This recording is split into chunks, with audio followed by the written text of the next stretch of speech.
तो गर्मियों की छुट्टियां हो गई हैं ख़त्म और सबसे बड़ी समस्या निकल कर आ रही है मेरे कंपटीशन और प्री फाउंडेशन, यानी जो बच्चे मेरे साथ एनटीएससी की तैयारी कर रहे हैं, जो बच्चे मेरे साथ प्री फाउंडेशन की तैयारी कर रहे हैं, स्पार्क बैच में अंडर मेरे मेंटरशिप वर्क कर रहे हैं, उनकी सबसे बड़ी समस्या यही आ रही कि भैया अब टाइम मैनेज नहीं हो पा रहा है।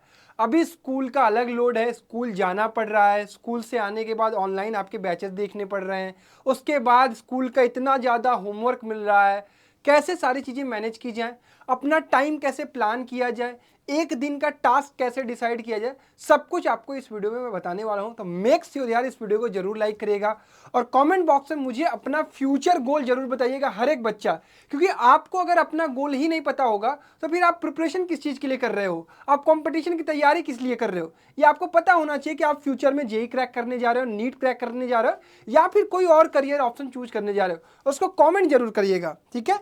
चलिए, तो मेरे प्यारे बच्चों, मेरे साथ बहुत सारे बच्चे हैं जो स्पार्क बैच में एनटीएससी या जो हम प्री फाउंडेशन करा रहे हैं वो तैयारी कर रहे हैं। आपको भी अगर करनी है तो आप रैंकर्स एनटीएससी के प्ले स्टोर से उसको ज्वाइन कर सकते हैं। तो टाइम टेबल वाली बात होती है कि यार हम लोग बचपन से सीख रहे हैं कि इतने बजे उठना है, इतने बजे पढ़ना है, इतने बजे मुंह धोना है, इतने बजे नहाना है, इतने बजे स्कूल जाना है, इतने बजे स्कूल से आना है, आराम करना है, ये करना है। हम लगातार कोशिश करते हैं बट हमसे हो नहीं पाता है। लेकिन यार कोई ना कोई तरीका तो निकालना पड़ेगा ना, आपको टास्क बनाने पड़ेंगे, आपको एक कुछ तो टाइम टेबल बनाना पड़ेगा ना, अदरवाइज आप सोए रहोगे, डेली का डेली आपका टाइम वेस्ट होता जाएगा। अगर 2023 की अगर मैं बात करूँ तो 6 महीने पूरे बीत चुके हैं, अब अगला 6 महीना भी आप उसी तरीके से वेस्ट करने जा रहे हो? बिल्कुल नहीं। तो आपको कुछ तरीके समझने पड़ेंगे। अगर आप टाइम टेबल बनाने जा रहे हो तो आपके टाइम टेबल में बहुत हार्ड एंड फास्ट रूल नहीं होना चाहिए। आपके टाइम टेबल में प्रॉपर आपको स्लीप का टाइम मिलना चाहिए, आपको इंटरटेनमेंट, आउटडोर गेम्स, मेडिटेशन, इन सब का भी टाइम आपको मिलना चाहिए। स्कूल जाने का प्रॉपर टाइम अलाउट करोगे, कोचिंग यानी अगर आप ऑनलाइन कोचिंग कर रहे हो, ऑफलाइन कोचिंग कर रहे हो, उसको अलाउट करोगे। फिर उसके बाद अपने सेल्फ स्टडी, और सेल्फ स्टडी में दोनों ही चीज़ें रहेंगी, आपका स्कूल रहेगा और आपका ऑनलाइन कोचिंग का रिवीजन का भी सेल्फ स्टडी दोनों ही रहेगा। तो ये पूरा बनाने का तरीका होगा, मैं बताऊंगा अभी। साथ ही साथ आपका टाइम टेबल बहुत रिजिड नहीं होना चाहिए कि आप इतने बजे बैठ जाओगे, इतने बजे उठ जाओगे, इतने बजे खाओगे, इतने बजे पियोगे, ऐसा कुछ नहीं होना चाहिए, ठीक है। उसके बाद पढ़ाई का ना आपको 2-3 स्लॉट बनाना है बस, क्योंकि अभी आप स्कूल जा रहे हो, सुबह वाला स्लॉट स्कूल, कोचिंग, शाम वाला स्लॉट, बस इतना ही आपके पास अवेलेबल है, क्योंकि रात में तो सोओगे ना, ठीक है, ये चीज होना चाहिए। साथ ही साथ आपको क्लियर होना चाहिए कि आपका फ्यूचर गोल क्या है, क्योंकि बहुत सारे बच्चे विदाउट गोल प्रिपरेशन कर रहे हैं, ये गलत बात है। आपको पता तो होना चाहिए ना कि आप कहां पहुंचना चाह रहे हो। बिना गोल डिसाइड किए आप प्रिपरेशन कर रहे हो, आपको फ्यूचर में कभी ना कभी तो सोचना पड़ेगा ना। आप 9th-10th में आ गए, आपको क्लियर होना चाहिए कि आपको बाद में क्या करना है। तो आगे डिस्कस करते हैं। सबसे पहली बात कि आप अपने गोल्स डिसाइड कैसे करोगे। देखो, आपका इंटरेस्ट, आप चीज़ें देख रहे हो, आज तो ऑनलाइन जमाना है।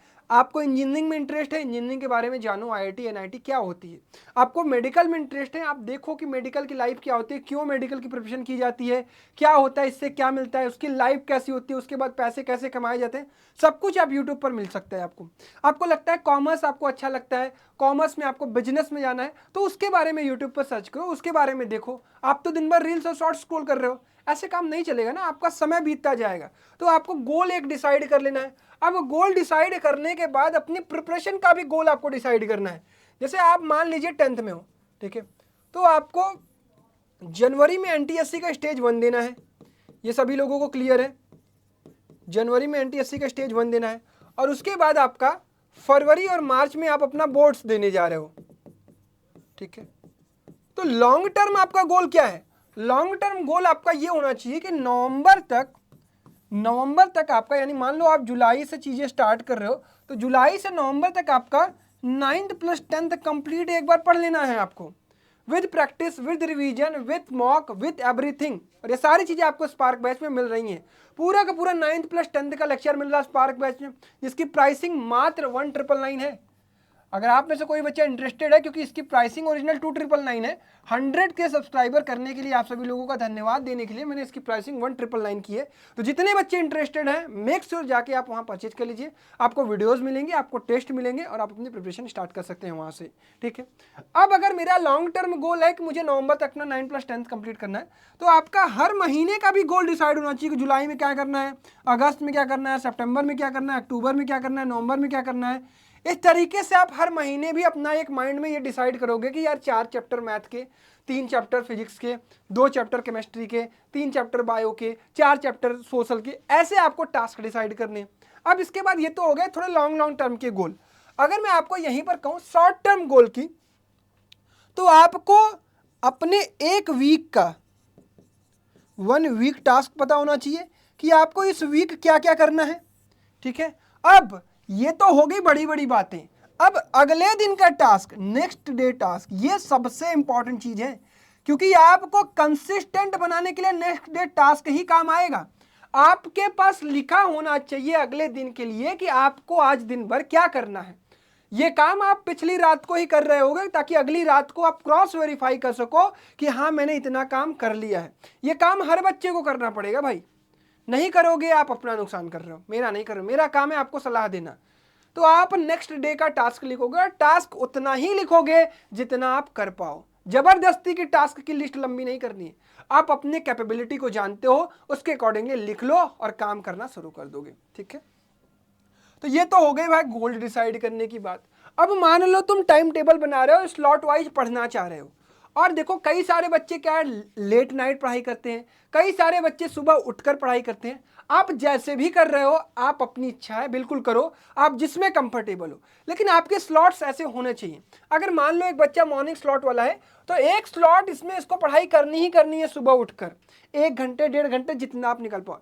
इसके बाद आपको नहाने धोने स्कूल जाने का टाइम हो जाएगा, आप स्कूल जाओगे।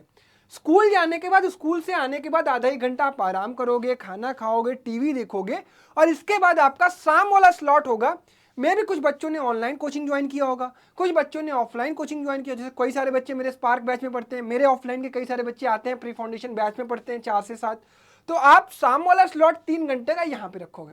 साथ ही साथ आउटडोर गेम्स को भी 1 घंटे का टाइम निकालोगे, बहुत जरूरी है फिजिकल फिटनेस। साथ ही साथ मॉर्निंग स्लॉट से पहले भी आपको मेडिटेशन थोड़ी सी करनी चाहिए, हर बच्चे को करनी चाहिए। आउटडोर गेम अगर आप ऑनलाइन कोचिंग कर रहे हो तो 2 घंटे पढ़ के गए, 1 घंटे खेल के आ गए, फिर 1 घंटा पढ़ लिया। या अगर ऑफलाइन कर रहे हो तो 3 घंटे पढ़ लिया, घर आया, 1 घंटे खेल लिया, थोड़ा बहुत बाहर जाकर दोस्तों से मिल लिया, दौड़ लिया। ये सारी चीज़ें आपको ये करनी है। फिर उसके बाद जो आपका शाम वाला स्लॉट होगा, खाना खाने के बाद, डिनर के बाद आपका पूरा 3 घंटे आपको निकालने होंगे। 1 से 1.5 घंटे में आप अपने स्कूल का होमवर्क कर रहे होगे, और 1 से 1.5 घंटे में आप अपनी सेल्फ स्टडी कर रहे होगे, जो आपने ऑनलाइन कोचिंग, ऑफलाइन कोचिंग या फिर यूट्यूब से पढ़ाई की है। ये पूरा स्लॉट बनाना है। फिर आपको प्रॉपर स्लीप लेनी है।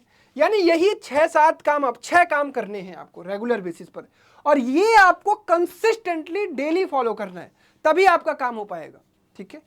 अब इसके आगे अगर मैं बात करूं, अगर मैं एक डमी टाइम टेबल की बात करूं, जैसे कुछ बच्चों को टाइम टेबल बनाने में दिक्कत आती है, तो मैं एक डमी टाइम टेबल जो कि एज ए रेफरेंस आप ले सकते हैं। आपके स्लॉट्स, आपकी टाइमिंग डिफरेंट हो सकती हैं, मैं रिजिड नहीं कर रहा हूं कि यही आपको फॉलो करना है, आपकी जो इच्छा करे आप वो करिएगा। और मुझे कमेंट में बताइएगा कि आप में से कितने बच्चे नाइट आउल हैं और कितने बच्चे मॉर्निंग स्लॉट में पढ़ने वाले हैं, ठीक है। तो अगर मैं मॉर्निंग में उठता हूँ 6 बजे के आसपास उठता हूँ, तो 6 बजे अगर मैं उठता हूँ तो 6 से 6:30 मेडिटेशन फ्रेश होने के बाद मैं 6:30 से 7:30 स्कूल से पहले 1 घंटे जरूर, और इसमें मेरा एसएसटी या फिर बायो या फिर फिजिक्स केमिस्ट्री के नोट्स रिवीजन में ही जाएगा। मुझे मैथ्स वगैरह यहाँ नहीं लगाने। स्कूल सुबह का काम मेरा पढ़ने वाला होना चाहिए, एनसीईआरटी रीडिंग ये सब। फिर हम अपना स्कूल जा रहे होंगे, किसी का 2 बजे छुट्टी हो रही है, किसी की 3 बजे, किसी की 3:30, अप्रॉक्सीमेटली मान लेते हैं कि 8 से 3 आप पढ़ रहे हो। फिर 3 बजे आओगे और 3 से 4 आपको आराम करने का पूरा टाइम लेना चाहिए। 1 घंटे प्रॉपर रेस्ट लो, खाना खाओ, टीवी देखो, थोड़े फोन चलाओ, जो आपको करना है वो करो।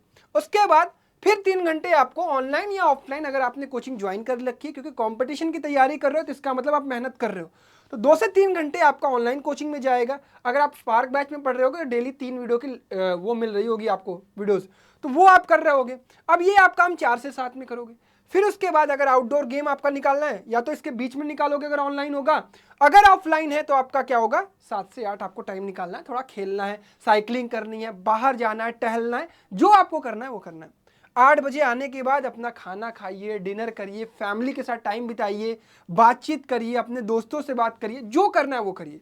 ये 9 बजे तक आपने कर लिया, ये आपका फ्री टाइम हो गया, ये वाला, ये नहीं। अब इसके बाद आपका फिर से आ गया है पढ़ने का टाइम।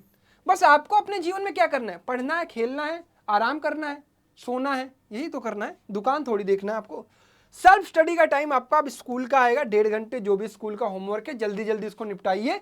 फिर उसके बाद 1 से 1.5 घंटे आप अपना ये जो कोचिंग में आपने पढ़ाई की है उसके होमवर्क, उसका रिवीजन, उसका शॉर्ट नोट्स, जो भी आपको करना है वो करिए। फिर आराम से अपने बेड पर जाइए, 6 से 6.5 घंटे अपनी स्लीप रखिए, मस्त रहिए एकदम, क्या बिंदास, क्या दिक्कत आएगी। और अपने अंदर कंसिस्टेंसी डेवलप करिए। देखिए आपको कंसिस्टेंट रहना पड़ेगा क्योंकि आप ऑनलाइन पढ़ रहे हो, आपको कंसिस्टेंट बनना पड़ेगा, आपको डिसिप्लिन बनना पड़ेगा, आपको ऑनेस्ट बनना पड़ेगा। ठीक है, ऑनेस्टी तो बहुत ज़रूरी है क्योंकि आप ऑनलाइन कर रहे हो। मुझे पता है कि मैं आपको चीज़ें बता रहा हूँ, क्या आप फॉलो कर रहे हो नहीं फॉलो कर रहे हो ये आपको पता होगा।